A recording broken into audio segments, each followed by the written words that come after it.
Thank you. So, hello. It might be somewhat strange that a neurosurgeon is talking about hearing loss and tinnitus. The reason why I got interested in hearing and tinnitus is of my PhD, which was on a surgical technique in order to treat tinnitus by removing a blood vessel from the hearing nerve, as well as implanting electrodes in the brain in order to treat the tinnitus. And that's how I became interested more generally into the problem of tinnitus, which is often associated with hearing loss. But I approach tinnitus from a brain point of view, whereas many other people will approach tinnitus from a ear or hearing a point of view. And so from a practical and reality and practical life, of course, you have to collaborate to see if you can treat tinnitus both from the brain as well as from the ear. But what is tinnitus? Well, tinnitus is basically a phantom sound. So you hear something that is not present in the environment, but it is a sound. So you can also hear music. Some people hear music. Some people hear sentences being spoken to them. This is not what tinnitus is. Tinnitus is just a simple percept of a tone or a noise that is not present in the environment. And we've now proposed recently that there is something else which we call tinnitus disorder, and that is tinnitus with associated suffering. So if the tinnitus causes suffering, which it does in about 20% of the people who have tinnitus, then you can talk about tinnitus disorder. Now this fits into a larger concept where any stimulus, whether it's a sound, whether it's a painful stimulus, whether it's an emotional stimulus, it can cause a response that is rational, that is autonomic, which means it influences your heart rate, your stress levels, etc., and emotional. And this, if this reflection about the stimulus, the autonomic response and the emotional response is negative, that causes suffering. And the suffering is created by a different network in the brain, that the one that creates the loudness perception.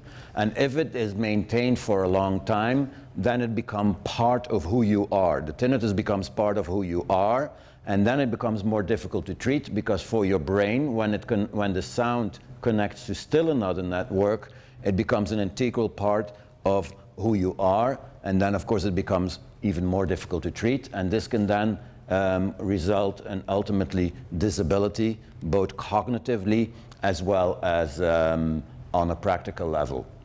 And all of these are created by different circuits in the brain that you might have to target in a different way.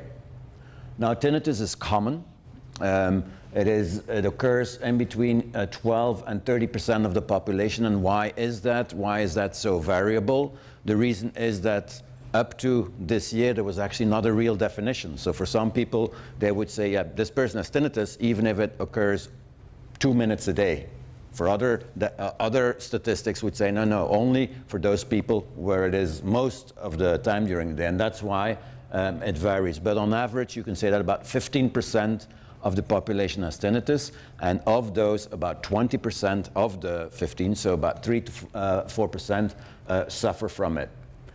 It does become more common with age, and is more common in men than women, and for one or another reason also more common on the left than the right side.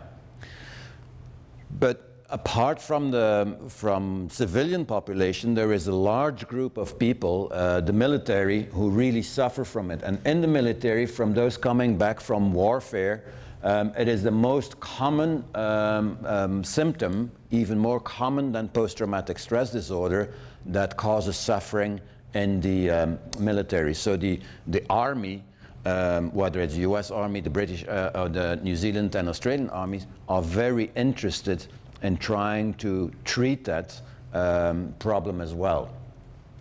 Now, how is it perceived? Well, like I said, 80% of the people hear this sound, but it doesn't interfere with their daily life.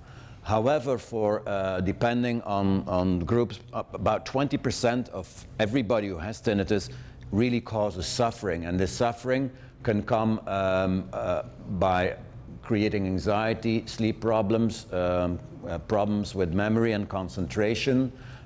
So it can express in different ways depending, like I mentioned earlier on which brain network becomes linked, physically linked in the brain to the percept of the sound.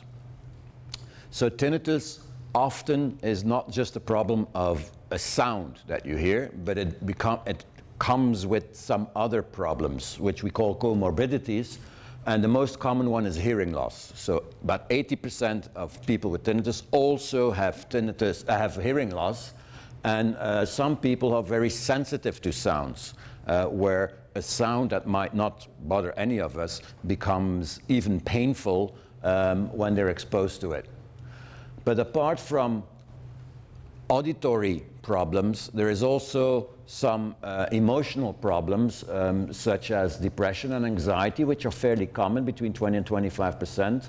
It induces stress in quite a lot of people with tinnitus, sleeping problems, and also cognitive dysfunction, meaning that they have problems with memory, concentration, attention, etc., because the sound really interferes with what they do on a daily basis. And what was not known until recently, it was known that hearing loss can be a trigger for tinnitus, but now it has also been shown that tinnitus actually, in patients with tinnitus, the hearing, even if their hearing is still normal when they get the tinnitus, that their hearing decreases dramatically more quickly than people without tinnitus. Now, why does somebody perceive tinnitus louder than anybody else? Well, this has also a lot to do with how bothersome it is. If the tinnitus is really bothersome, then people tend to perceive it louder, or you could say the other way around. If you hear it louder, it becomes more bothersome. Also, how much you hear it during the day is important, and the THI is a measurement, it's a questionnaire that asks how much it interferes with your daily life. For example, if you're a musician, of course it might interfere more than if you work where there is a background noise that might mask your tinnitus perception during the day. So tinnitus occurs in between 15 and 20% of the population, and depending on a couple of comorbidities like hearing difficulties, so if your tinnitus is associated with hearing problems, if there is a lot of noise and loud noise at your work, if you have taken ototoxic medication, which could be antibiotics, which could be anti-cancer medication, which could be antidepressant medication, if you have a certain personality profile, or if you have sleep problems, then it becomes bothersome, which is more or less in 20% of the people. If you're a male and you drink alcohol, the tinnitus seems to go down for one or another reason. And if you have anxiety, depression, or cognitive disability, then we will talk about tinnitus disorder. But because this has only been defined last month, of course, we don't have any prevalence or any statistics on that yet. COVID is a problem for people with tinnitus for a couple of reasons. One reason is that COVID in itself, the viral infection in itself, can cause tinnitus and hearing loss. Not in very many people, but still in a large amount of people. If you know that there is over 100 million people who had COVID, then these percentages become huge numbers. But secondly, COVID in itself increases anxiety, depression, stress, and sleep problems in the general population. So where normally about 10% of the population has anxiety or depression or sleep problems, then since COVID, that has tripled basically in prevalence. So way more people are now depressed and anxious, especially in areas where COVID is dominantly present. And if you are infected with COVID, those numbers go even up. So almost half of the people who have COVID actually do become or do show signs of anxiety and depression, and 1/3 develop sleep problems. And so it's unsurprising that this increase in anxiety and distress also causes tinnitus to become worse or perceived worse in about 1/3 of the people who already suffer from tinnitus. So it's very good that here in New Zealand we are up to now spared from COVID, because both for hearing and for tinnitus it is a big problem. Now, what happens if you develop tinnitus? If you develop tinnitus, and this is in a large group of people where it was looked, and about 1 in 5 in time the tinnitus disappears, which is new. We always thought, until this study was done last year, that once you had tinnitus, you would always have tinnitus. But 80% the tinnitus, once you have it, does stay. And 9%, so in 1 out of 10, the tinnitus improves, and 80% nothing is changing, and in 10% it worsens in time. So there is most of the patients who do develop tinnitus for longer than 3 months, it will stay, but there is still in 20%, close to 20% of people, it does go away. Which means because most of the people the tinnitus does stay, it's very important to try and prevent it, especially because treatments are not extremely successful. That doesn't mean that there is no treatments, but insufficiently successful to say to everybody who comes in, well, we can treat you, so don't worry if you get it. On the other hand, if you don't have optimal treatments, then prevention, of course, becomes extremely important. Now, what are the causes of tinnitus? Well, hearing loss is commonly present in patients with tinnitus. Noise exposure is a cause. Smoking, marijuana, heavy alcohol drinking. So if you drink a little bit, it improves the tinnitus. If you drink a lot, it might not be beneficial for getting tinnitus. There is a couple of medications that can cause it. Also, if you eat too much or not enough. And then there is a host of pathologies which tend to be linked to chronic infections or inflammations or autoimmune diseases that are associated with tinnitus. And so there is a lot of associated problems or risk factors for the development of tinnitus. The yellow ones we kind of potentially prevent, so they are the ones that we can try and work on. And one of them, of course, is noise exposure. And we know that noise exposure is important because it is linked to hearing loss, and hearing loss is linked to tinnitus. So there have been levels that are set and which are also enforced on the work floor.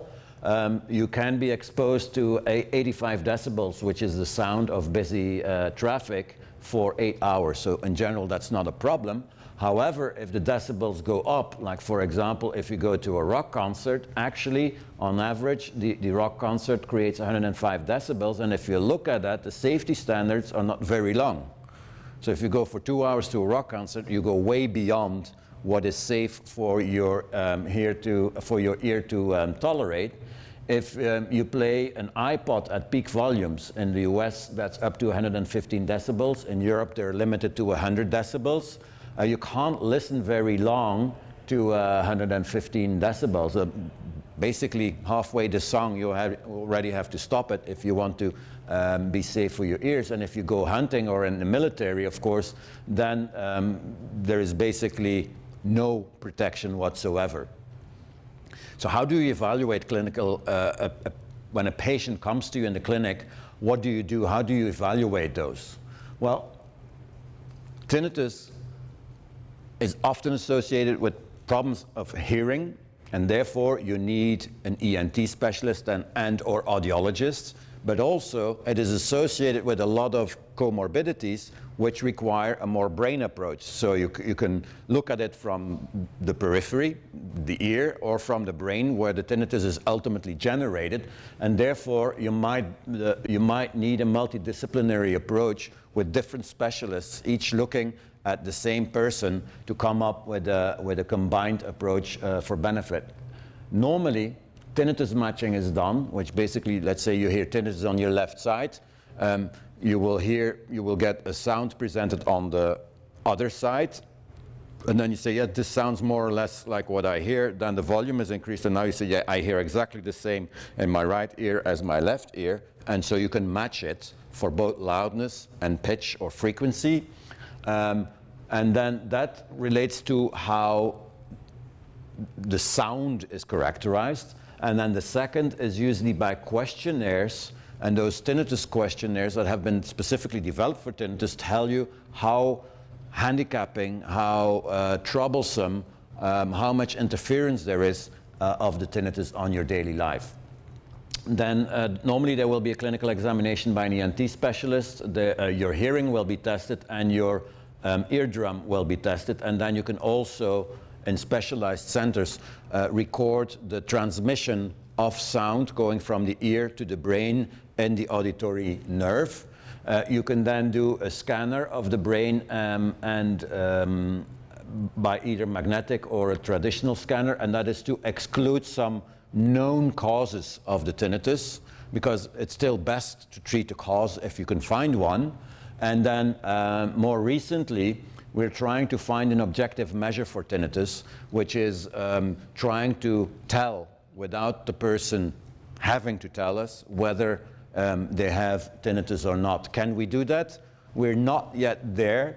We currently have an accuracy of about 88%. So if any of you would come and we would do this EEG, record your brain activity, and then have an artificial intelligence program detect whether you have tinnitus or not, the accuracy is 88%, which is not high enough for clinical practice. I think we need to go to 95%, and with further improvement of the artificial intelligence programs, we should get there in maybe 1 or 2 or 3 years.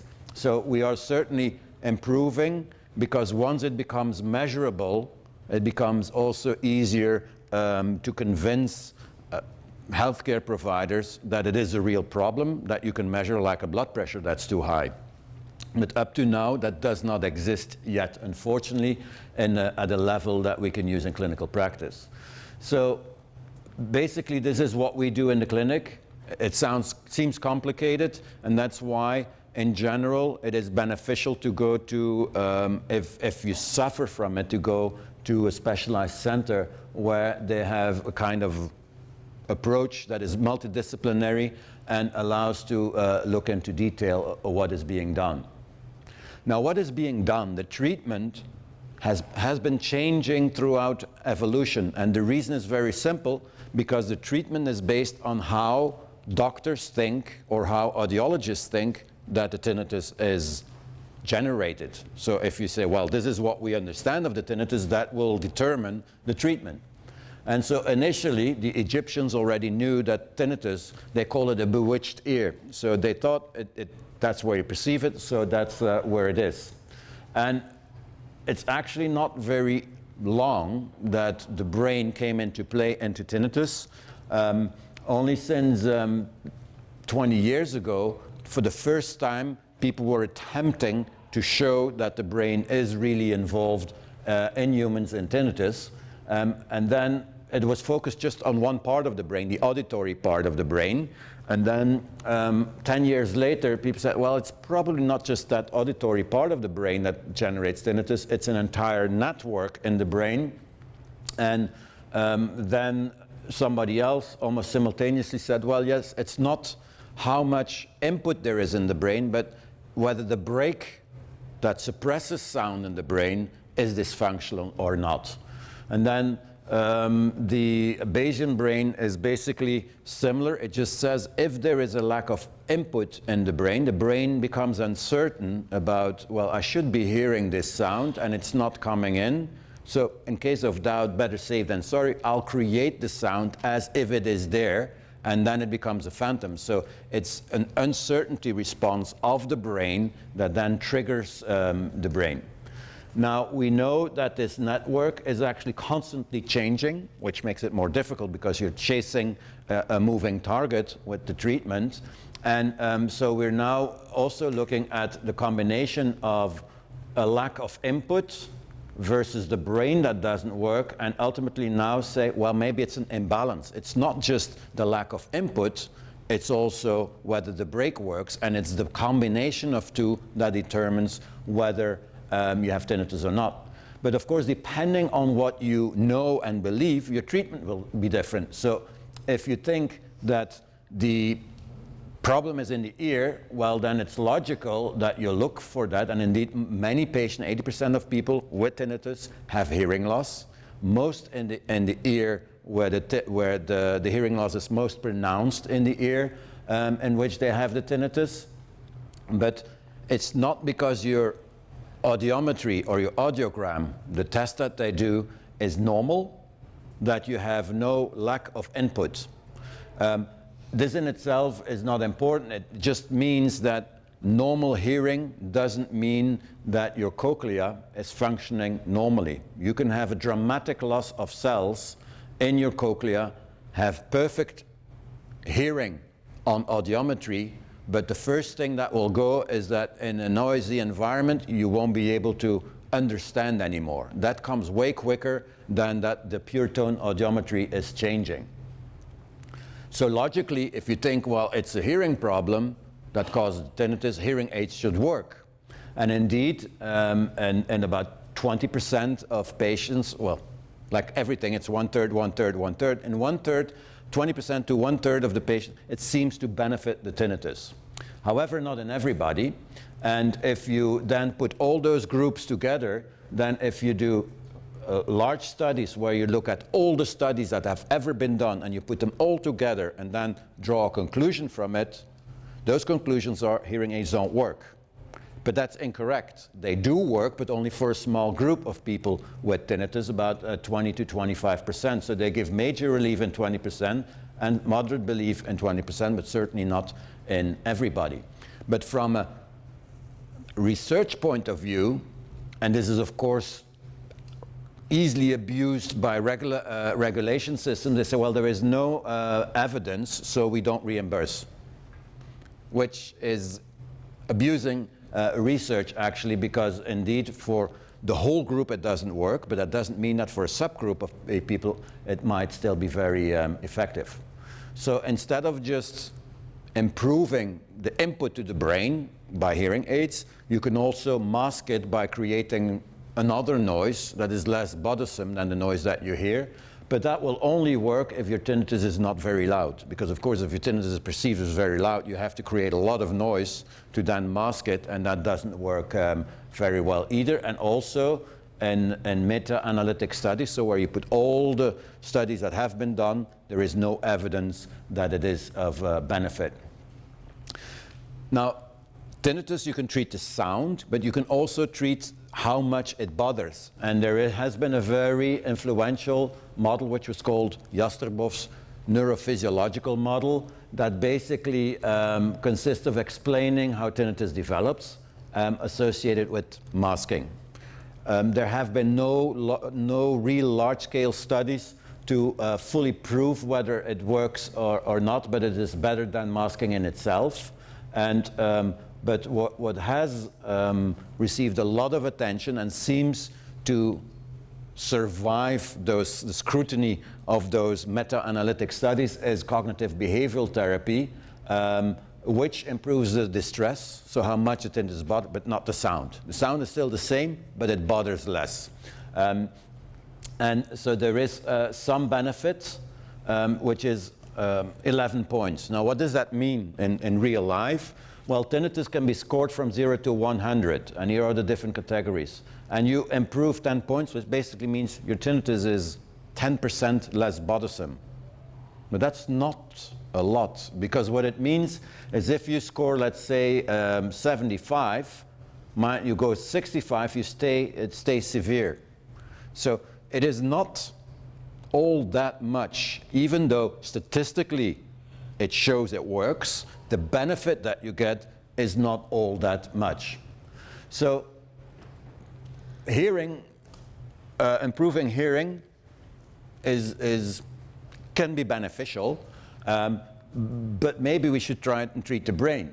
And so, even though the tinnitus, we perceive it in the ear or in the head or outside the head, it is generated more centrally in the brain, and so we should maybe try and modify the brain itself in order to treat the tinnitus.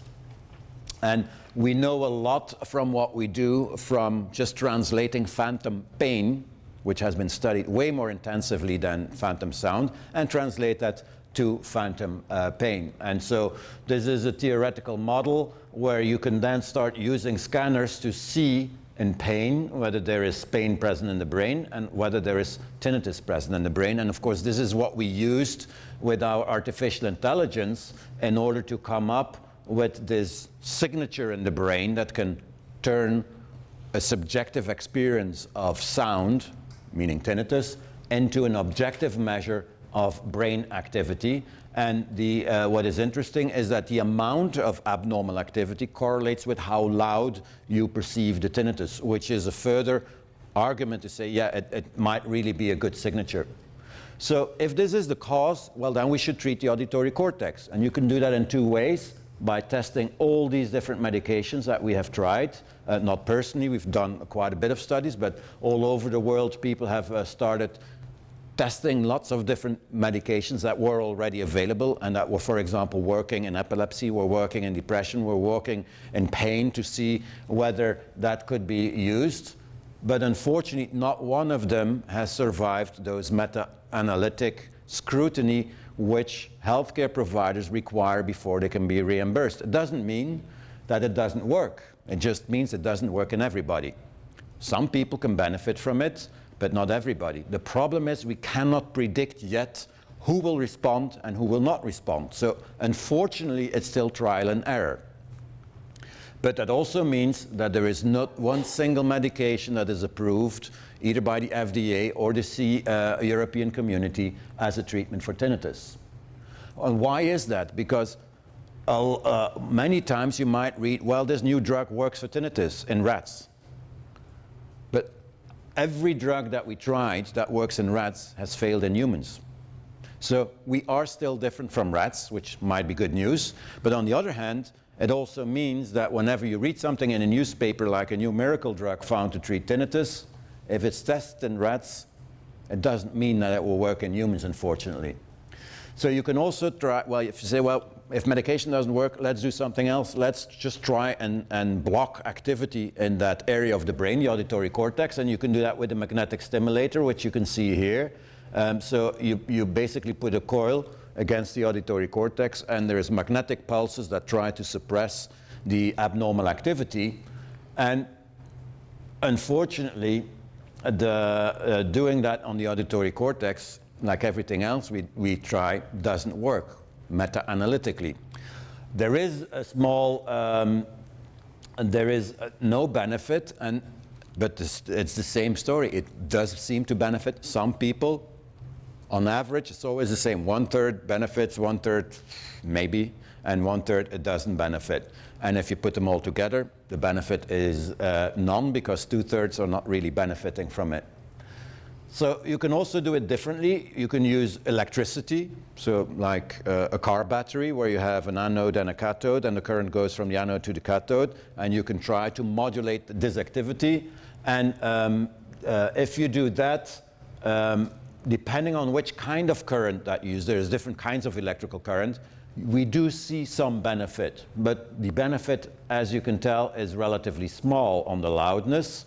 So there is some benefit, but if your tinnitus goes down from 7 out of 10 loudness to 6 out of 10, well, you're not really helped very well. So statistically, it is significant, but clinically, it is not very relevant. So if that doesn't work, then we have to come up with a new theory, and that's what people do. They create a new theory. The new theory, it's a network. And so it's not just one area that we have to target, it's the whole network. So how can you do that? Well, instead of using only 2 sources of current, you use a lot more. So this is it doesn't look like a lot, but this is the Rolls-Royce of brain stimulation now. So you have 32 channels, so 32 different sources of electricity, so you can stimulate more than one area of the brain, so you can block different parts of the network. And this is what we're currently doing, using sophisticated models of how the current flows in the brain, and then using new stimulation designs to try and disrupt this whole network. And you can do that without or with medication like ketamine, where the network already falls apart. and then when it falls apart, we try to reassemble it by stimulating at different parts so that it all starts to function normally. So based on the new theory, you can develop new treatments, but for these we don't have any results yet. Then you can also say, well, maybe it's the brake that doesn't work very well, and you can and this has been shown in some studies that there is actually, especially in people without hearing loss, that the brake doesn't seem, so basically your brain doesn't suppress sounds very well. And what is good, that if you use this very simple stimulation, that you do modulate this part of the brain, which means that you might have to start treating people without hearing loss and with hearing loss in a different way, because there might be a different mechanism involved. The Bayesian brain has not led to any treatments yet, this concept. The dynamic network, what does it mean actually? What does it mean that the brain changes constantly? Well, it's a problem because you're chasing a changing target or a moving target. But what the data have shown is that ultimately the auditory system is constantly looking for missing information all over the place. So if it can't find it in the environment, it will go to memory, and that's the Bayesian brain concept, that it pulls from memory what it expects to hear, and that the distress is actually the opposite, where your brain is not looking for anything else, it's just focusing only on the tinnitus, and that is what becomes a problem. So that means that we should disrupt the hyper-focusing of the attentional system in the brain and actually stabilize the auditory system rather than suppress it, which is what we've been doing up to now. And then, but ultimately it might be a balance, and so there is those two pathways that bring sound to the brain, one the loudness of the sound, and the second one how much it bothers, and the brake. And then ultimately these can be shown where they are in the brain, and ultimately then tinnitus is a problem of a balance of either too much input or not enough suppression, or a combination of both. And then if you have no tinnitus, then the input and the suppression is the same. So we are now developing, based on this new stimulation device, something that basically suppresses the input and activates the suppression with still new studies. So ultimately, the question is, and that's it? No, there is yet another theory that we still have to develop. And what it does is it says that there is a couple of genetic factors and environmental factors. And if you happen to be born with the bad genes, like COMT or BDNF, and you happen to have stress or trauma, and trauma could be a noise trauma, could be a chemical trauma like antibiotics that you've taken, or some heavy metals in the environment, or some drugs that you've taken. If you happen to have the poor genes and one of these environmental factors, that can create a low-grade inflammation, and this then results in tinnitus, which means that we might have to look into treatments that treat chronic inflammation, which is still an avenue that hasn't been tested yet in tinnitus, but might open up new possibilities. So in summary, tinnitus treatments, you treat the cause if it can be found. Cognitive behavioral therapy has a little benefit on the distress. Hearing aids statistically has no benefit at the group level, but not at the individual level. Medications, same thing. Neuromodulation has a little benefit. And are there any other treatments like acupuncture? Well, there has been a meta-analysis that shows that it might improve distress to the same level as cognitive behavioral therapy. Hyperbaric oxygen therapy doesn't seem to benefit tinnitus, but it does seem to benefit acute sensory hearing loss, and laser therapy has not shown to be any benefit. But as I mentioned, statistical significance, which is a research thing, doesn't mean anything for the clinic, because the clinical relevance is what the patient wants. The statistical significance just tells you whether the effect is not due by chance, but it tells you nothing about how efficacious it is, and the clinical relevance just tells you, well, it seems to benefit. So treatments seem to work for some people, but not for everybody.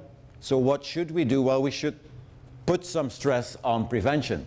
Now, does prevention work? If you go to schools and you you talk to people and tell them what I've been telling you, does that help?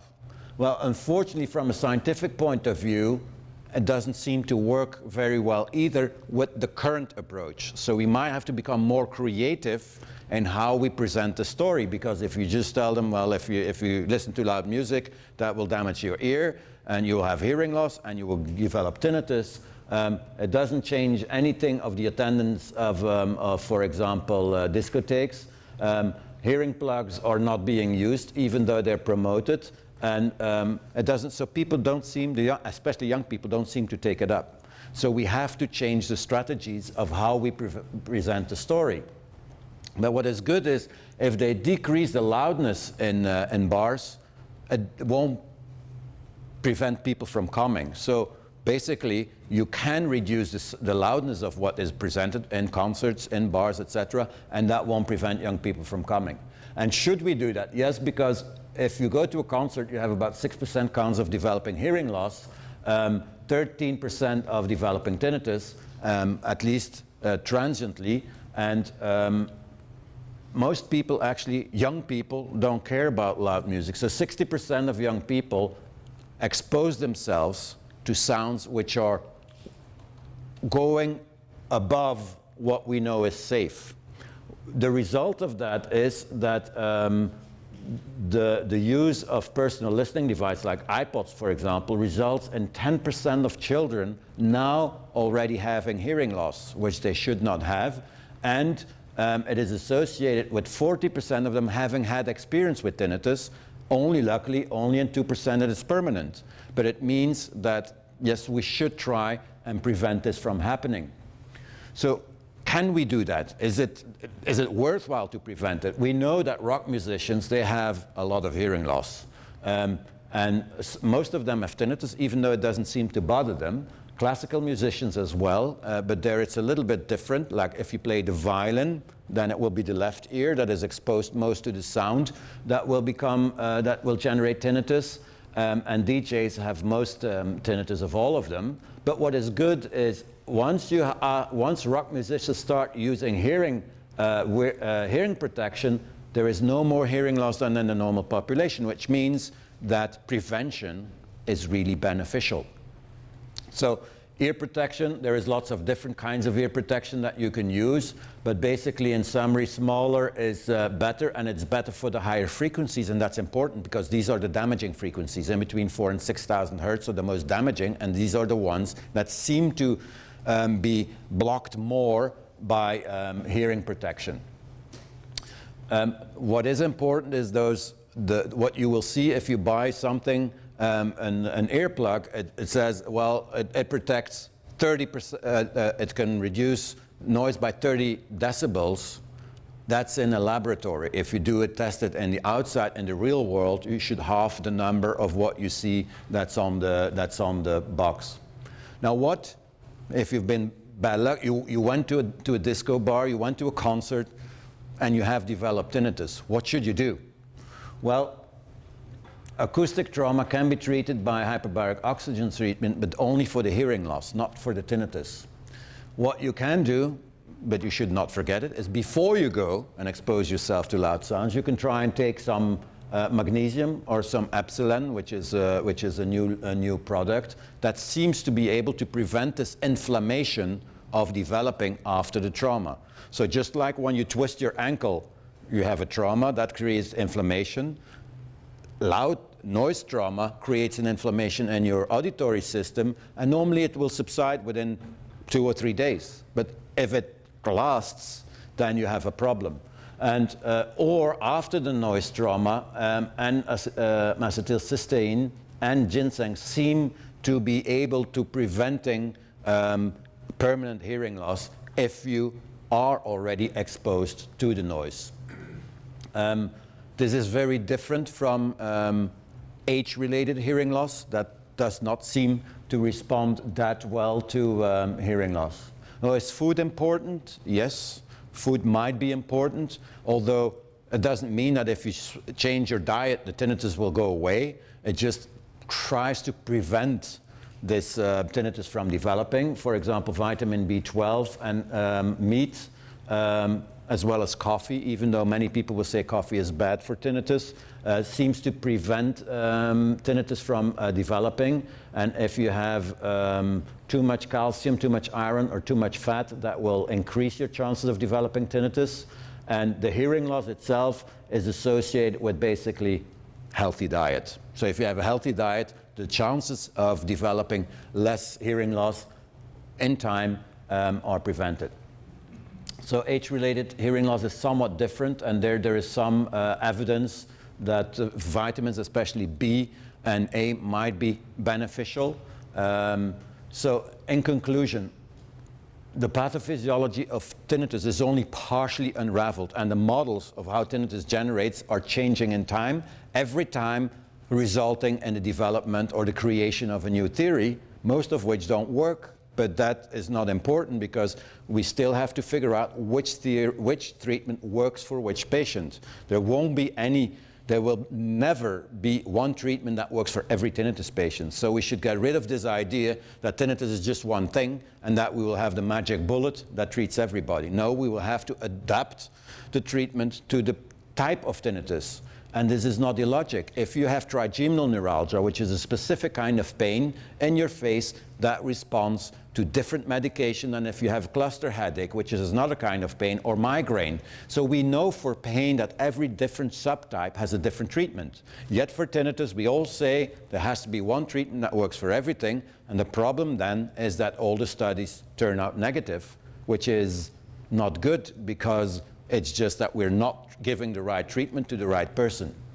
So many of the building blocks of how tinnitus develops are known. What we have to do now is to try and put all those building blocks together to come up with a kind of unifying theory of how tinnitus and the subtypes are being generated, because that will allow us to develop new treatments. And for now, CBT, neuromodulation, and potentially acupuncture seem to benefit the distress, not the loudness. The loudness hasn't been cannot be perfectly treated yet. And so until treatments have been developed, prevention is extremely important, because once you have a treatment that works very well, if you say, well, you can take this pill one day, and if you have hearing loss and tinnitus, it's cured, well, nobody will care about prevention. But if there is no good treatments, then prevention is, of course, very important. And so I hope that with this it was a lot of information, but that with this information, something enigmatic like tinnitus becomes more rational and more logical to understand, and that, yes, it is important that we try to prevent it and see tinnitus not just as a sound problem, but as a problem that affects the person in its entirety. I thank you for your attention.